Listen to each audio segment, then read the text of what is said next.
if you can hear me, please write something on the chat. If you don't know where the chat is, it's on the right hand side, on the bottom right, just on the right. Is it going to be here or here? I don't know. It's hard with the camera. I don't know where it's going to appear, but on your right hand side, down there, you will find a chat, and I see that some people are already there. Edson saying hello, hi, hello, hello, Rita, hello, Adriana, Pablo, Carla, Rita, lots of people. Why don't you start by telling me where you're participating from? I love this thing about webinars that people can be in many different cities and things like that. So let us know. So we got Curitiba, Santos, different places here in Brazil, even Belém, which is quite a distance from here. Great to see you all here to talk a little bit about technology and how technology can help us in improving students' experience, right? And how we can use technology to make our lessons a little bit more effective. Which brings me to the topic of this and the title of this webinar, which it starts with not just fireworks. And that comes actually from the fact that sometimes technology is really exciting, right? And working with technology and bringing technological aspects to our lessons is very tempting, and it's something very exciting. Students usually like it, but sometimes this use of technology is kind of just for the sake of having technology there. So this is what I want us not to do, or to try to think of different ways of using technology in a way that's more pedagogically sound, so it actually makes lessons more effective and enrich students' experience, rather than just for the fun of having a little bit of technology here and there, right? So I hope that's useful to you. I'm following up on the chat, so anything you want to ask, any questions you might have, feel free to ask them. I can answer them as I go, but of course we can also have a larger or a bigger question and answer moments at the end to deal with all your questions. All right. Before we start, let me just tell you a little bit about me, about who I am. My name is Rubens, or Rubinho, and I work at Cultura Inglesa São Paulo, which is Cultura Inglesa that's part of 3 different states in São Paulo: the state of São Paulo, the state of Santa Catarina, and the state of Bahia. So we are in this geographical spread, means that a lot of technology has to be used to make sure that students in all these different contexts have the same experience and access to the same resources, right? Eduardo is saying, hi, Rubinho. Hi, Eduardo, how are you? It's been a long time, I haven't seen you. Besides working for Cultura Inglesa, I also run a blog called What is OHLT, together with my partner, Andrea Zacchini, which is a website in which you can find a blog in which we post about basically terminology. So we get some of the concepts that are frequent in blog about them. So for example, what is CPD? What are patterns of interaction? So we have their definitions, examples of use, and of course, tips to make lessons more effectively. So don't forget to check it out as well when you have the time. I'm going to include here a link for you. The link is, well, it's quite easy. It's whatisohlt.com, but you can also just click on this button that's going to appear there on your screen if you want to, and you'll be redirected to it. Click here. Here. All right. So if you don't want to type in, I can see lots of people are following from their mobiles, and sometimes moving from one window to another is quite challenging. And of course, I want to thank Disal, and I want to thank Cultura Inglesa for bringing me here today and to share a little bit of my experience with you. But of course, I want you to share your experience with all the participants as well. We're already over 60 people here, so lots of people to get ideas from. All right. The questions, the first question that I want us to look at is, what is technology? So this is the first thing I'd like to talk to you about, and also look at the use of technology in the classroom through three different perspectives. We're going to look at what learning technologies are, but we'd also look at learning with technology and learning through technology, and all these prepositions will make sense at a certain point when we get there, okay? And we're also going to look at some implication for us teachers, both in terms of our own preparation and our own professional development, and in terms of what we need to know about the students and their own needs in terms of digital skills and things like that. So if you feel that I'm going too fast at some points or not, just let me know in the chat. If you want me to get back to some other point, please make sure you write a question there so we can address that point in a little bit more detail. All right, so technology. Do you use technology? Let us know in the comments below. I think it's on this side. Let me know in the comments below where you will, whether you use technology or not. Actually, better than that, I think I got a better idea. Let's use technology ourselves. If you're following from a phone, that might be a little bit tricky, but if you're working with a desktop, it might be a little bit simpler to you. Could you try to go to this website here, bit.ly/RubinhoBTSP, or follow this QR code? Because that would take us to a tool, a technological tool that's very useful in the classroom called Padlet. And I really want you to take a look at it. And if you can, double click on the screen once the page opens and write down what kind of technologies do you normally use with your students. So what what software, what digital software, or what hardware you need. Yeah. So we already have some contributions here in the chat. Appear.in, I don't know that one, so I'm gonna have to research that. But if you go to that page, to that Padlet, what you will see is this. Oh, and we already have some contributions here: YouTube, Kahoot, tablet. I can see that some people are managing to follow it there. Oh, we've got more. Let me bring it here. Can you all see it? Thesaurus.com, Active Inspire. Whoa, that's a lot. Active Inspire, Kahoot, Padlet, Quizlet, Mentimeter, Google Maps, QR codes. Wow.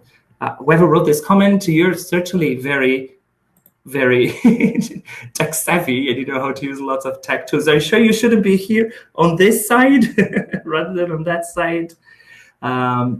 We do have a couple more contributions here, in which I'm going to keep showing you as they come.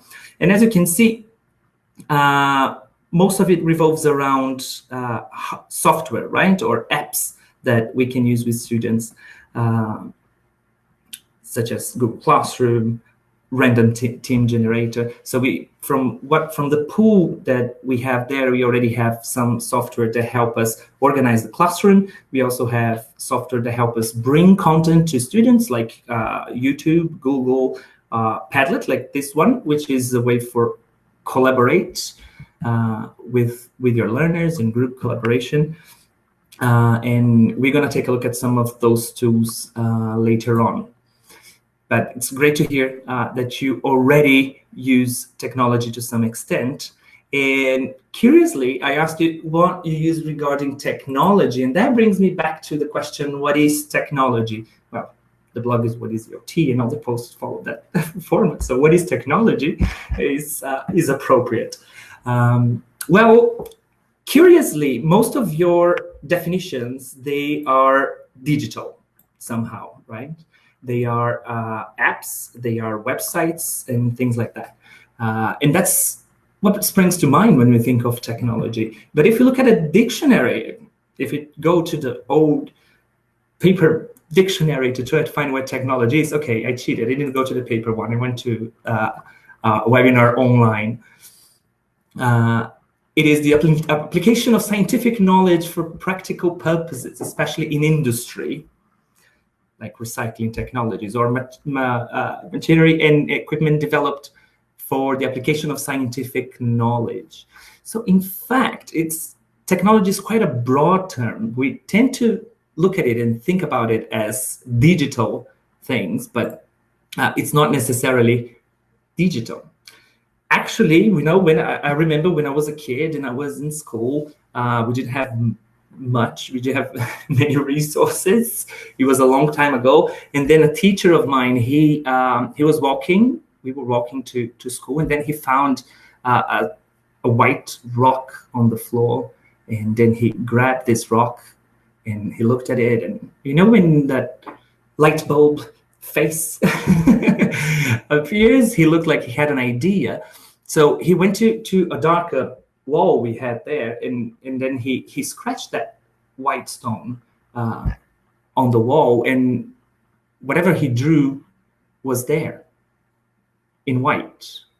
And then he decided to call it chalk. And that was probably the first big technological advancement we've had in teaching, isn't it? Is that a technology that all of you are familiar with? Of course, not in the form of a rock, but in the form of manufactured chalk. I'm sure most of us have used it. If you started teaching after chalk was already obsolete, don't let me know, because you make me feel old. You're going to make me feel old. But chalk, that we look at it something very analogical. It is a technology, right? So it is the application of this scientific knowledge. The person who first used chalk, he wasn't my teacher, of course, but this person noticed what was happening in nature, noticed that that rock would fall apart in little pieces, and that there was some adhesion there, so it would stick to the wall or stick to dark surfaces, and you could actually use that to write things and teach somebody. So yeah, from the chalk to Google Classroom, everything is technology, really.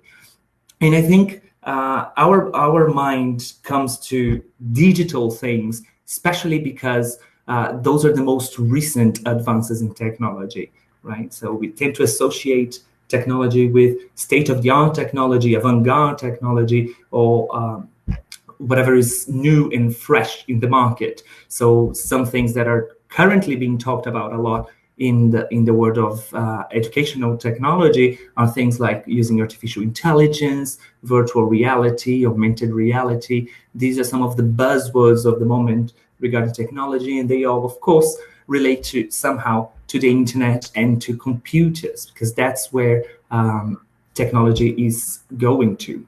So before you say or you label yourself as a person who cannot use technology, remember you can. You've used the chalkboard, and then you move on to the whiteboard. You might even be using the interactive whiteboard nowadays, right? Let us know there in the comments what kind of board technology you use. Are you currently chalk and blackboard? Are you currently whiteboard? Are you currently interactive whiteboard? Just so we know. All right, so let's look at our first perspective, right? Understanding what learning technologies are. This is not terminology. This is just a way of looking at it that I came up with. I mean, actually, learning technologies is a chunk that's frequently used, but the other ones are not. I just made that up, so you don't have to take them too seriously. But learning technology is one that you can take seriously, and it's a chunk that you can use to Google for software and to Google for hardware that you can use in your lessons, right? I'll give you some examples of learning technologies, and I want you to try to guess in the chat, or if you're following this on YouTube, not live, but following the recorded version, hi. If you're following on the recorded version, write down there on the comments below your contributions as well. And since you're there writing your contribution, don't forget to subscribe to Disal's channel and click on the bell to receive notifications of the future webinars. So everyone, can you please write either in the chat or in the comment section on YouTube? Can you jot some ideas of what you think learning technologies might be based on the examples I have. Again, I'm going to show you some examples of learning technologies, and I want you to try to guess what learning technologies are. Here are some very popular examples: Google Classroom, Edmodo, Smart Technologies, which is one of the brands that makes touch boards, interactive whiteboards, and Kahoot, apparently teachers' favorite in 2018. For those of you who are, while you write your contribution there, and while you include what you think learning technologies are based on the examples, I'm gonna help the ones who are not familiar with this, what they are, right? Google Classroom is an online environment in which teachers and students can interact. The teacher can create assignments, create tasks, ask questions, share share online material, and students then, of course, perform these assignments and they can comment on each other's contributions. So it's kind of a virtual classroom, really. A lot of things can happen there, from one-to-one contact with the teacher to whole class exchange. And this is all done online, of course, with the control of the teacher who invites people to contribute. If you want to, if you are not familiar with Google Classroom, you might take the opportunity to give it a try and see what we're talking about. I created a Google Classroom for another session on technology that I was given a while ago. You can access it from your browser. So if you open a new window and type Google Classroom, you might have to log in with a Gmail account. And if you click on Participar da Turma and type this number, you will be redirected to a group I created a while ago and for a talk. And this is just for you to have an idea. I posed a question there, for example, what authentic videos do you enjoy showing your learners? And that was an assignment. So there were 9 students in the group. 7 of them told me and gave examples, right? And they posted their links to the different assignments, because that was the question that I posed. But I also asked them to watch a video and then make some comments on the video. As you can see, that task was not as successful because not everybody contributed, but probably because they got engaged in face-to-face conversation with the people next to them. You know, this real face-to-face communication always getting in the way of people using their phones. So anyway, if you want to check it out and see what Google Classroom looks like, to see if it's appropriate or not for you in your lesson, you can Google Classroom and create a profile, Participar da Turma, and type this code, and you will see all the functionalities that you can have there as a student. I'm going to let that classroom open for you guys to take a look later on if you want to. Of course, if you are a teacher or a student at Cultura Inglesa, you are probably very familiar with it because it's a tool that we are using with all our groups, with all our learners from teenage groups onwards. So any guesses on what learning technologies are? Google Classroom that I showed you, Edmodo, which is kind of a Facebook for classroom in a way. It looks a lot like a social media network. Many different, basically the same functionalities. You can share things, you can comment on things. Even the layout is a little bit similar to Facebook's previous layout. The interactive board, the smart board, and Kahoot, in which you create quizzes and games for students with lots of sounds, lots of music, and time limit that always gets them all very excited. What makes them learning technologies is the fact that they were created for educational purposes. All of these tools here, they were created for the classroom. So studies were carried out looking at what the needs of the teachers are and the needs of the students, and then the softwares were developed to encourage that need. There are lots of, I mean, these are just 4 examples. There are lots of different technologies that were created for classroom use. You probably already have your favorites. So what's important for us is to remember that those things are probably more easily adapted and more easily used in the classroom because they were developed for the classroom. So when it comes to using these tools, I would like to share with you a couple of tips when using learning technologies, or things for us to think about, for us to reflect regarding the use of such technologies. Let me just take a sip here. We make lessons learner-centered, and then when we have to lecture and talk for a long time, we're not used to that anymore, right? So talking pairs, but you will probably, in a lesson, you will probably have talked in pairs quite a few times already. All right, so the first tip I would like to give you is to use these technologies to solve real problems, yeah? So let's think about the Google Classroom, for example. Using it just for the sake of using it might not really give you all the benefits of that the technology can give you. However, if you feel that there is a real problem there that could be solved, for example, I'll give you a very concrete example. I assign written assignments to my students, and then my students give me back the first draft. So I correct them, and then I give it back to students, and then students correct them, make all the necessary changes, bring it back to me the following week. And this process takes a lot of time, and sometimes, sometimes those compositions, those writing tasks, they get lost, don't they? Oh, I have a friend, poor friend, it was the end of the term, he got lots of assignments from students on his backpack, and he was robbed, and they took his backpack, so he lost a lot of the students' work. These are real life problems, right? Problems that, well, they're not really problems, but they are problems in a way.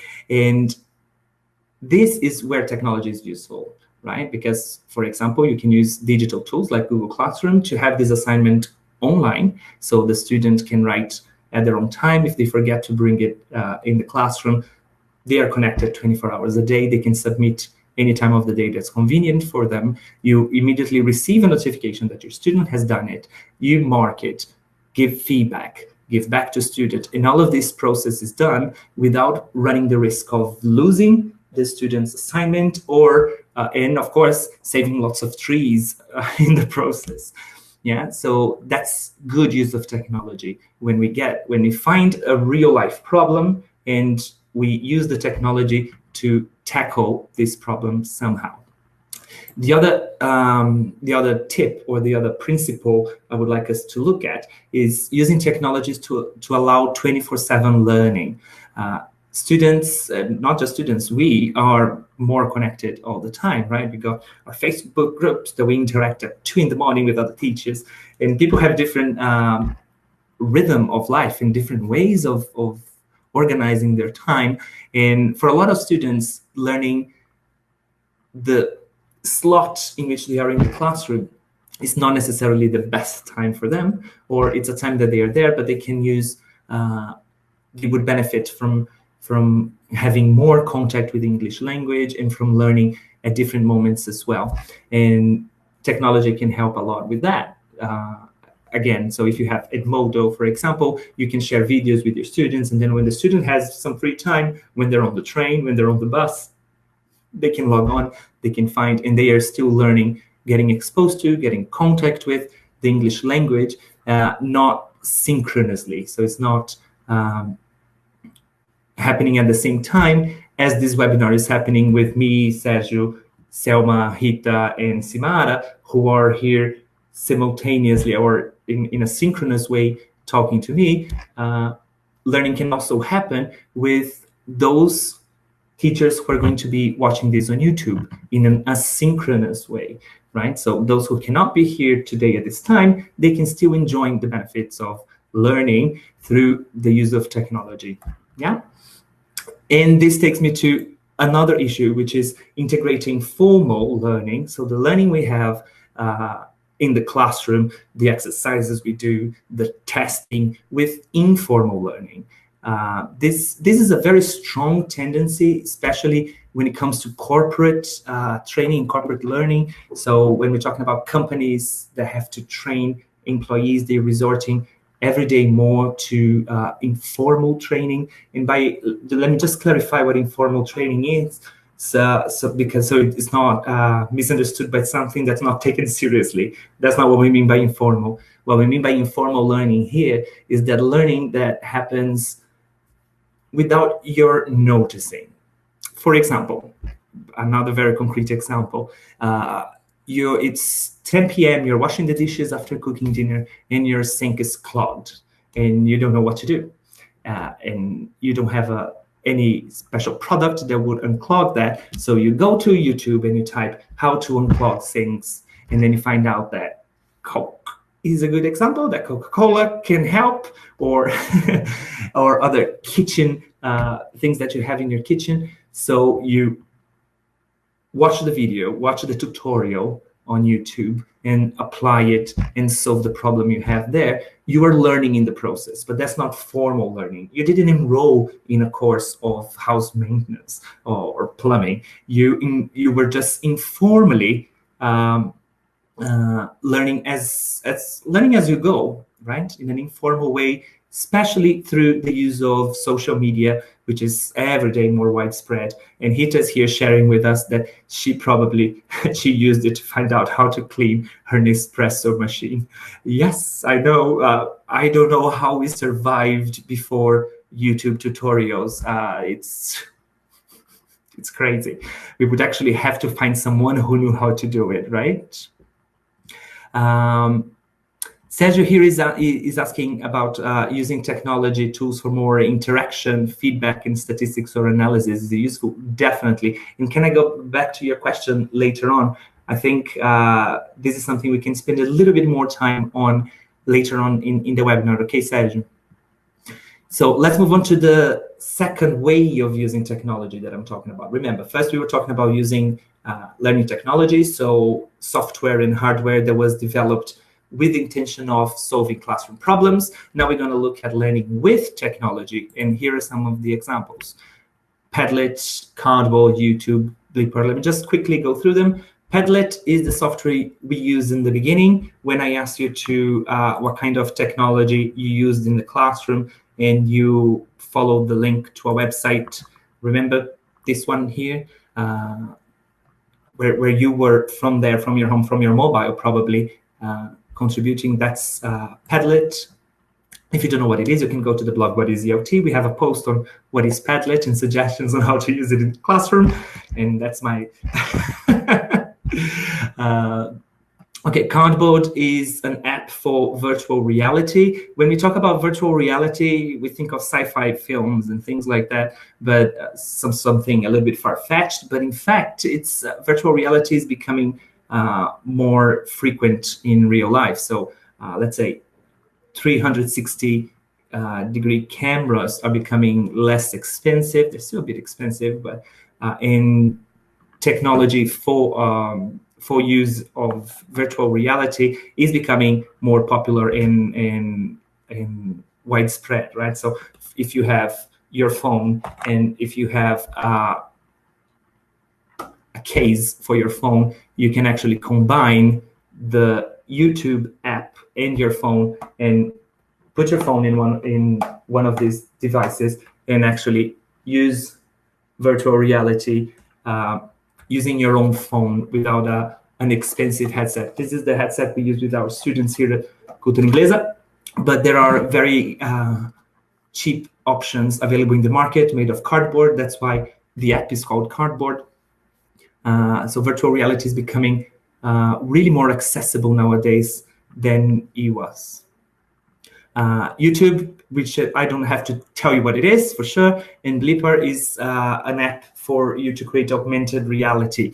If you don't know what augmented reality is, think about Pokemon Go, that game for mobiles, in which you can point your phone and the Pokemon, the little monster, appears on the screen, but it's not there in real life. but the image in the background is. So you point your phone at something, and through your phone, you see the background with an added image there. So you can, for example, ask your students to use their phones and point at a table, and instead of seeing the table, they see a work by Leonardo da Vinci on the table. So you're combining reality and digital world, right? So this is for those of you who are a little bit more advanced with the use of technology. So these are all apps that they were not created for educational purposes, and this is crucial. They were created for everyday use. They were created for entertainment, for practical reasons, but they were not designed for the classroom. So we do have to take some things into consideration, and when we use them, we are actually adapting and subverting them from their original purpose to the classroom, which is something that we are used to doing. If you have ever used the song in your lesson, the song was not made for the classroom, right? The song was made for entertainment or for musicians to make money, and you are kind of using that song with a different purpose to make it educational, just like you can do with these tools. And my tips for you in that regarding that would be, make sure that they promote interaction, which is something that Sergio mentioned a while ago, right? The technological tools, they can help students interact a lot more. Remember, in the beginning, we were using Padlet, so you were all contributing from different cities, different parts of the country, and you could all share as if you were in the same classroom together. And the same thing with virtual reality, right? Virtual reality is something very lonely, because you have a headset and you're the only one looking at it, but you can design activities in which one student has the headset and describes what they are the only ones seeing to the other students. And in that process of describing, they're using the language we want them to.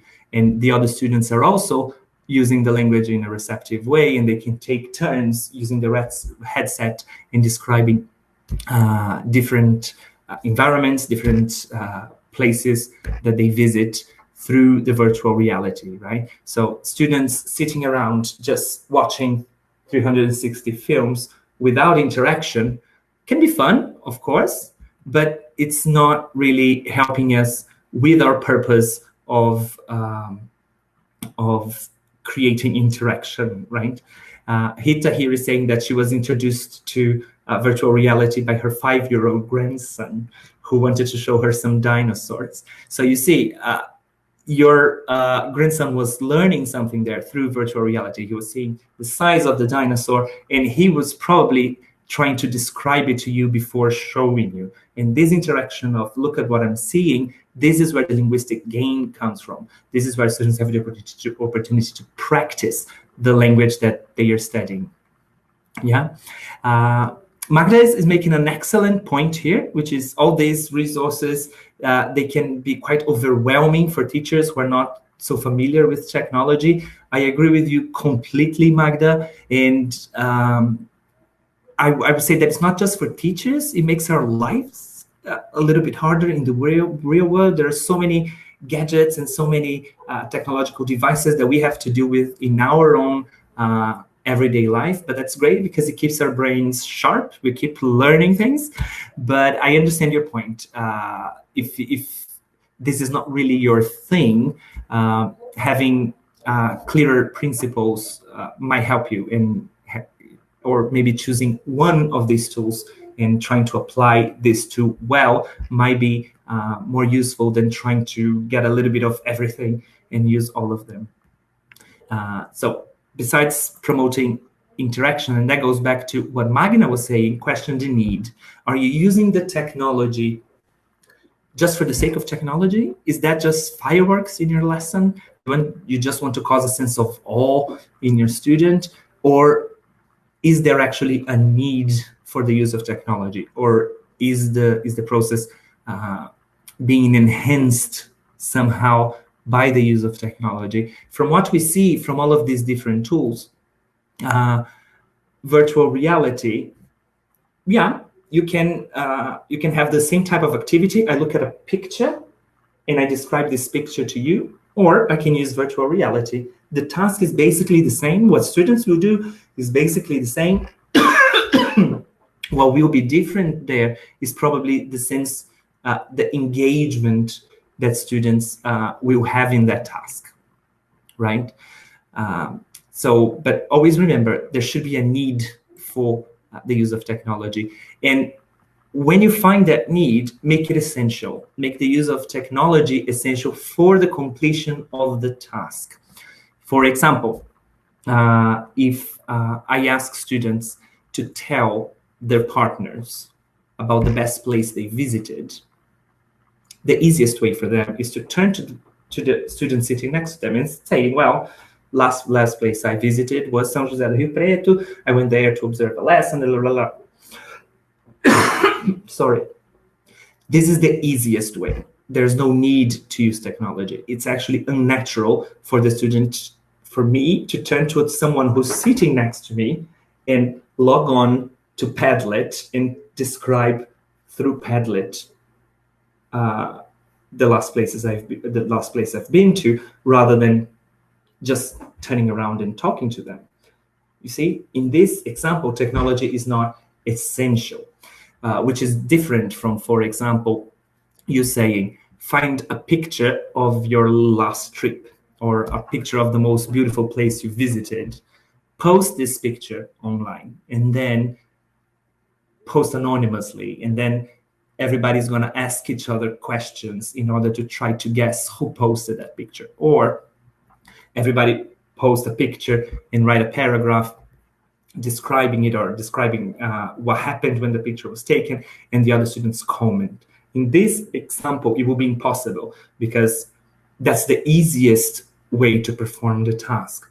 I'm there in the classroom, I cannot go back to my house, get a picture of the place, a printed picture of the place that I visited, come back to the classroom and share it, right? So, and I wouldn't be able to do so anonymously either.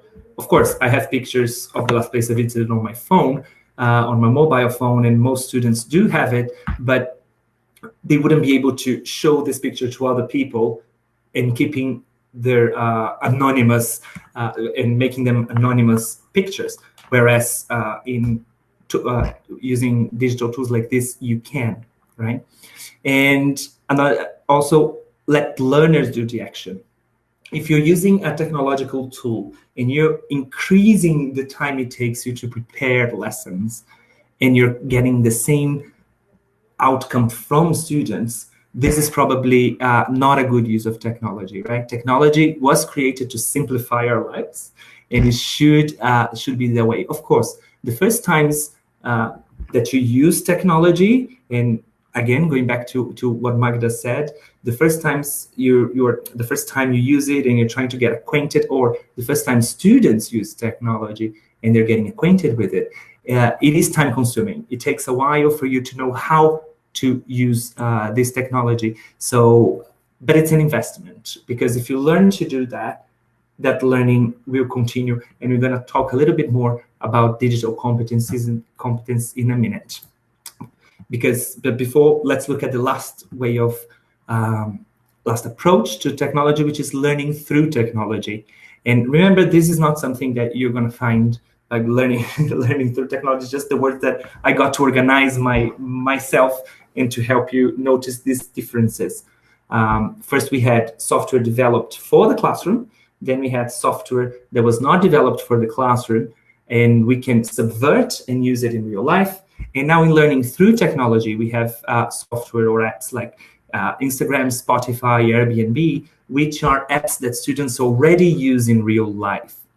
And the fact that students already use these apps in real life make tasks using them very relevant for them.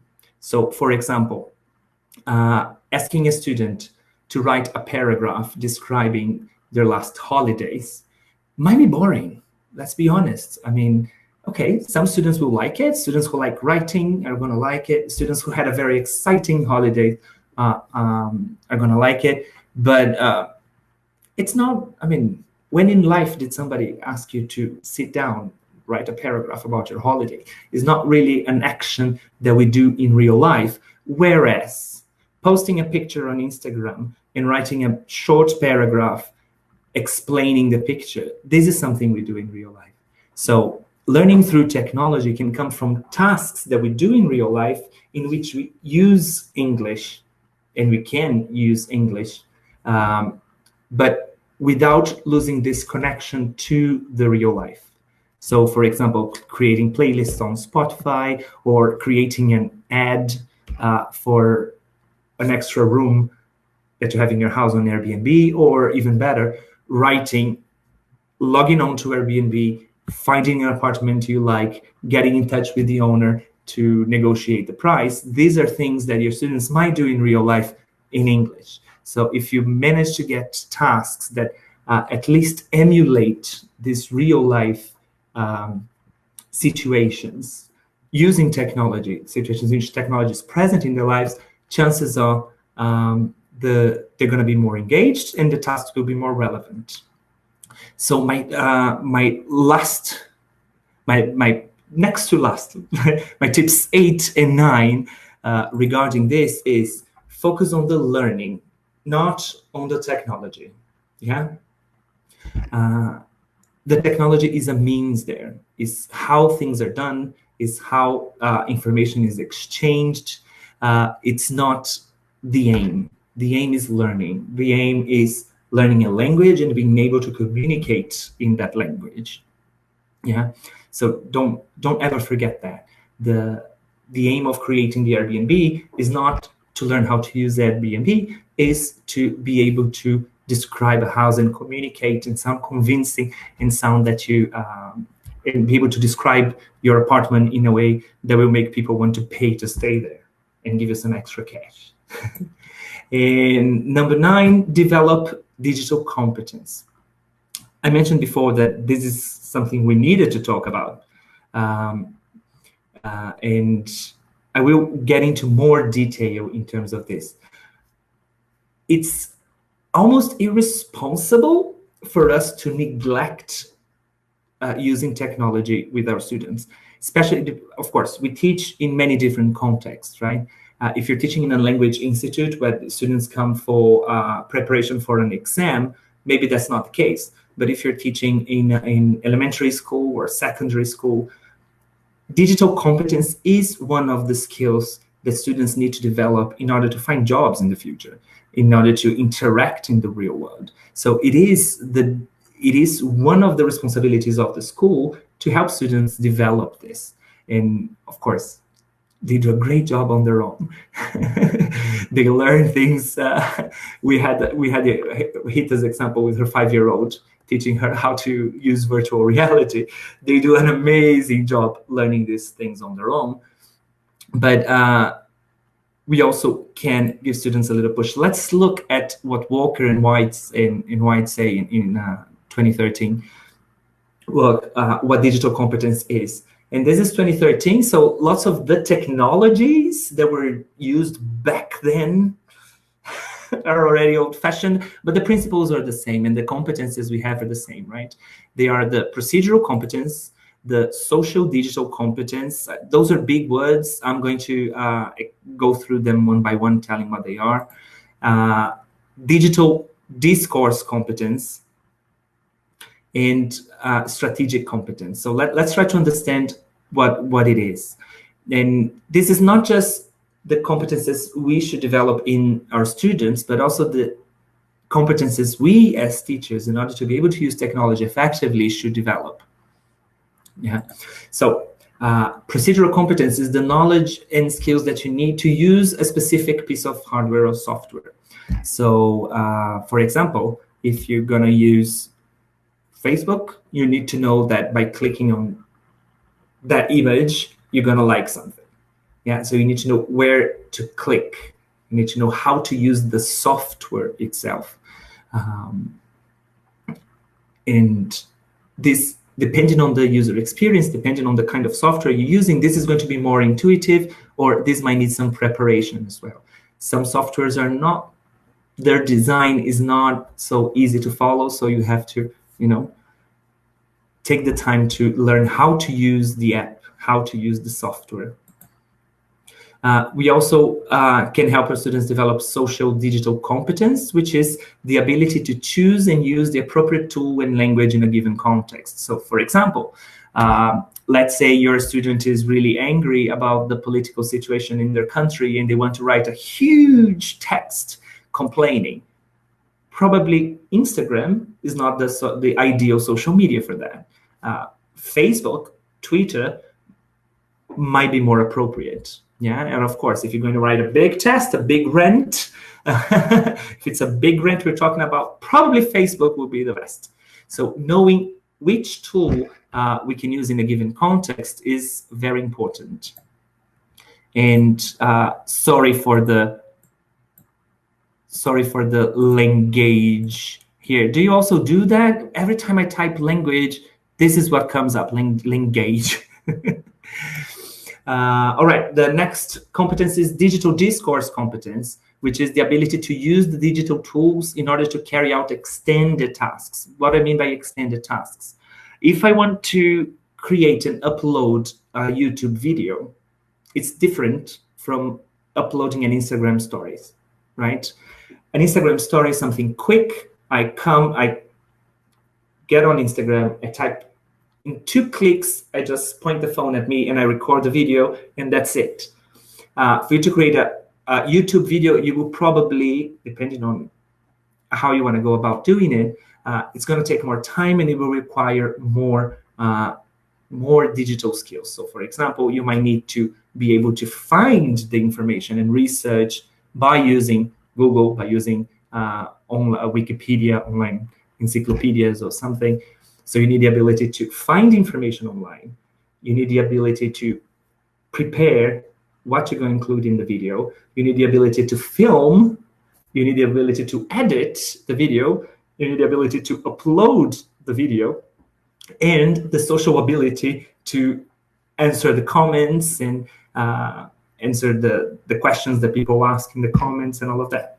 So you see, it's a task that has lots of different subtasks involved.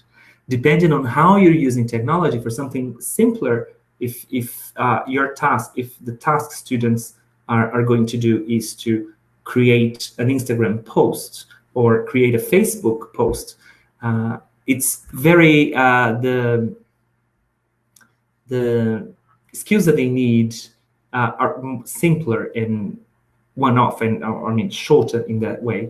But if the task is a little bit more complex, involves exchanging ideas with colleagues, deciding, negotiating what software to use, how to upload, etc., then we need this digital discourse competence. And finally, the strategic competence is the ability to troubleshoot. So when everything goes wrong, do you know what to do? This is the one that my mom doesn't really have. So whenever she has some difficulties with the use of the software she uses, she calls me and says, well, it's not working. Have you ever seen that? Well, it's not working. I'm clicking and it's not going. That's lack of strategic competence. You don't know how to deal with the problems, and you don't know how to compensate for the knowledge you don't have. Yeah, in this, knowing that all these competences need to be developed in our students, especially in the younger students who still don't have them developed, is important. But it's also important for us teachers to know what we need to develop in ourselves. And Hempel and Stickler, they came up with this pyramid, a little bit like Maslow's pyramid, if you're familiar with it. So the different levels of competence for us teachers. Sorry. So if you go back to Magda's question, there's too many things to learn. Yes, and you have to learn them in kind of a certain order, right? The first thing you need to have, or the first thing you need to develop, is basic ICT competence. So you need to be able to use computers in general, right? Basic ICT competence. You know how to use a smartphone, you know how to use a computer. This is something that probably all of you already have, otherwise you wouldn't be here live or on YouTube, yeah, because you already have this basic information and communication technology competence to tackle to use this kind of software. Then there are specific technical competences that you need. I mean, I know how to use Google Classroom. I know how to use Instagram. Those are specific technical competences. You cannot have the specific, you cannot know how to use Instagram if you don't know how to use a smartphone, right? You need to have the basic skills first. Then the ability to deal with constraints and the possibilities. So how to solve the problems that appear, or how to circumvent problems with those specific technical competences that come after you know how to use Instagram, you know what to do if Instagram is not working. The next level is online socialization, and this comes especially if you are mediating, if you start having online communication with students. So if you're using software like Google Classroom or Edmodo, in which you interact with students through online environment, like I'm interacting with you here. I'm using my online socialization skills.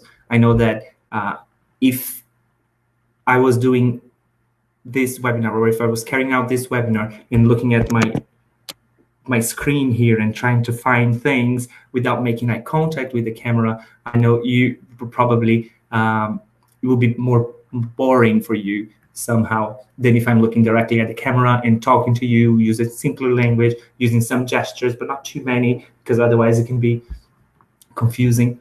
Knowing that you don't tag your friends in your political posts, because that can cause problems and ruin friendships. So how to socialize online, really. What is appropriate language even to write to students and communicate online with students. And once you know that, you can go on to develop your competence to facilitate communication online. It's very different for you from you sending an email to students. Is very different from mediating an online environment in which students are communicating with each other. The competences or the skills you need to mediate online learning, they're a little bit different from the online communication and the socialization, right? Only once you have developed all of that, according to Hempel and Stickler, you're going to be able to use your creativity in order to develop your own style. So you're going to be able to ponder upon all the technological hardware, software tools you have and come up with new tasks rather than just copying models you've seen from another or grabbing it. Nothing wrong with that. I mean, it's absolutely fine. Most of my learning in terms of most of our learning in terms of teaching came from observing other teachers teaching and copying it and doing the same.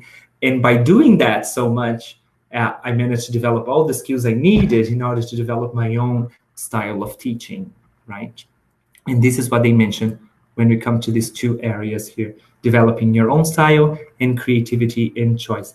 Imad said netiquette, probably when we were talking about online socialization, and that's exactly the word I was looking for, how to netiquette or how to behave appropriately online. And this, as you can see, there are 7 levels of skills that teachers need to develop, which takes me to my final tip to you in terms of learning, especially to you, Magna. I won't forget that you said that sometimes you feel overwhelmed. Take one step at a time, but whatever you do, keep learning, right? If you learn how to use one tool today, tomorrow a different tool will appear and will be available, and you will have to learn the other one.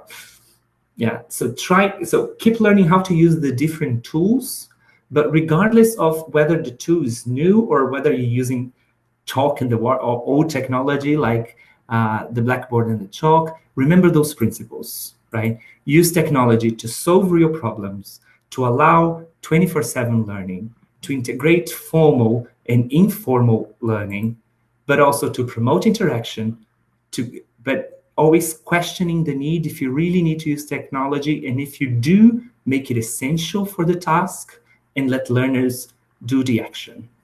By doing that, you're going to be able to focus on the learning, not on the technology, to develop digital competence. And then not just you, but your students as well will be able to keep learning, right? And if you really like technology, and if you are in Brazil, if you're in São Paulo more specifically, but not only, and you want to keep learning a little bit more of technology, the teachers from Faculdade de Cultura Inglesa, they let me know that this term, actually this month, we're going to have one curso de extensão, or a non-credit course in the post-graduation called Tech in Teaching, in which the students will be invited to discuss theories and approaches applied to the use of technology in English teaching specifically. So it's an online course that lasts for almost 3 months. And they also have a course of methods and techniques for English language teaching at about the same period. And combining these two things, combining these two worlds, technology and sound methodology, this is what makes technology useful for the learning process, right? If you want to if you already feel that you don't need a course on technology per se, but you are interested in non-credit courses or cursos de extensão, here are some other examples that are being offered there at Faculdade Cultura Inglesa. They can be part of a post-graduation program, or they can be taken as a one-off, right, as an extension course. If you need more information on that, you can go to www.faculdadeculturainglesa.com if you want to make your life easier, because I learned how to use this software that we're using today. I'm going to create a button here. A button is going to appear here on top. It says, so if you're interested in taking an extension course, you can click. Now it should be here somewhere, or here. It's hard because of the camera and the angle. You can click on that. You can get more information on those extension courses, right? We do have literally 3 minutes, so I just want to quickly show you the references, some further reading in case the good technology of getting paper and paper and print is your favorite technology. I have to confess, it is mine. Here are some material that you can read, and if you want to get in touch with me or contact me, you can do through very different means, via Cultura Inglesa, where I'm an academic coordinator. Here on the left, I don't know how it appears to you. I moved my window so much, I have no idea where it's going to be. So on the right-hand side, you have my contact information for Cultura Inglesa. On the left-hand side, you have my contact information for my blog, YouTube channel, Instagram, what is OHLT. Feel free to get in touch. If you scan that QR code, you're going to get all that information in one neat place, right? So thank you very much for joining us here live today, or for following this video on YouTube. Once again, thank you, Disal, and thank you, Cultura Inglesa, for bringing me here and giving me this opportunity to share a little bit with you. There are a few comments from your colleagues that I want to address, and one of them comes from Luis, who says that, wait a second. It comes from Luis, who says that you never control teenagers, you can guide them. I agree with you. Control is a word that I feel it's tricky, is misleading, and it's not really nice to our students, right? I think the best way of controlling our students is keeping them engaged, and especially controlling teenagers. Right, a teenage student who's not engaged in whatever we're doing in the classroom, they're not going to be able to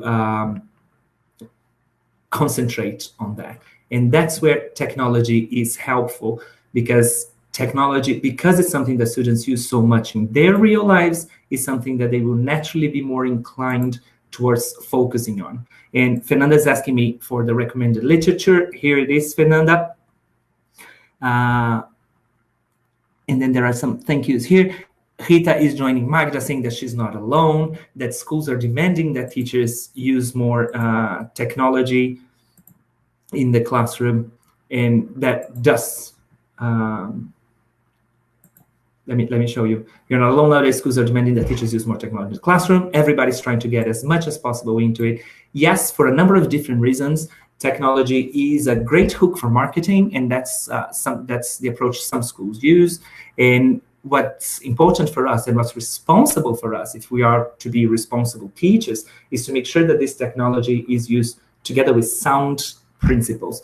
And for that to happen, you can still have the feeling of having a technology full classroom with a few pieces of software and few pieces of hardware that are already part of our lives, and making them with a classroom use, also having them in relevant and meaningful tasks for our students, right?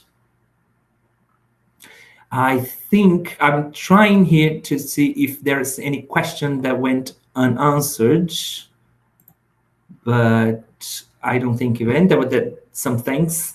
Thanks a lot. Yes, Silvana, thank you as well. Renata, thank you as well. Thank you so much. It was great to be here with you. Thank you, Everton. Thank you, Ana Paula. I'm glad you enjoyed the tips. And Alessandra said that it was very clear. Thank you, because clarity is not one of my biggest skills. So thank you very much for that, Alessandra. I tend to talk and, open brackets and not close it, and I'll get back to where we were. Rita here asking if the webinar will be available on YouTube. Yes, it will be available on YouTube. So don't forget to go to YouTube, go to Disal's channel there, click on subscribe, click on the notification channel, and then you will receive notification of when this webinar is made available, but not only of this webinar joined by with this amazing combination of Disal and Cultura Inglesa, but also the future webinars. And you can also check some past webinars that are already there. If you're watching this through YouTube already, I'm sure you have already subscribed and already clicked on the bell there to receive notifications. All right. So thank you very much. Thank you for spending this hour here with me. It was a great pleasure to be here. Don't forget to get in touch. Join me on my social media there, or OHLT, or myself in person. And he just saying, hopefully I will be back with some more great information. I hope so too. Okay. I hope so too. I'm open to invitations always. I'm easy. All right. Thank you very much, everyone, for the great questions you asked, for the great contributions. And